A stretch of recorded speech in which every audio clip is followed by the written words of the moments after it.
জয় হিন্দ। আজকের 10টা current affairs কি আছে দেখো। বিশ্ব ক্যান্সার দিবস পালন করা হয় 4 ফেব্রুয়ারি। এবছরের থিম হলো কি, together we challenge those in power. Outstanding business women of the year 2023 award জিতলেন বীণা মোদি। মহাকাশে বেশি দিন থাকার জন্য বিশ্ব রেকর্ড গড়লেন রাশিয়ার মহাকাশচারী ওলেগ কোনোয়েঙ্কো।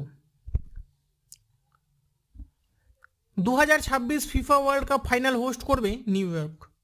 দিব্যা কালা মেলা 2024 উদ্বোধন করা হলো ত্রিপুরার আগরতলায়। টাটা ডিজিটালের নতুন সিইও এবং এমডি পদে নিযুক্ত হলেন নবীন তাহিল্লানি। ফিট ইন্ডিয়া মুভমেন্ট এর ব্র্যান্ড অ্যাম্বাসেডর হিসেবে নিযুক্ত হলেন নরেন্দ্র কুমার যাদব। আইএমএফ এর মতে বর্তমান আর্থিক বছরে ভারতের জিডিপি গ্রোথ হবে 6.7%। অযোধ্যায় প্রথম ওয়াটার মেট্রো সার্ভিস চালু করবে উত্তরপ্রদেশ সরকার। কেন্দ্রের 2024 অন্তর্বর্তী বাজেটে সর্বাধিক টাকা বরাদ্দ করা হয়েছে প্রতিরক্ষা মন্ত্রকের জন্য। তো দেখো, এটাই ছিল আজকের ভিডিওর 10টা প্রশ্ন। তোমাদের যদি ভিডিওটি ভালো লেগে থাকে ভিডিওটি অবশ্যই লাইক করবে। দেখা হচ্ছে নেক্সট ভিডিওতে।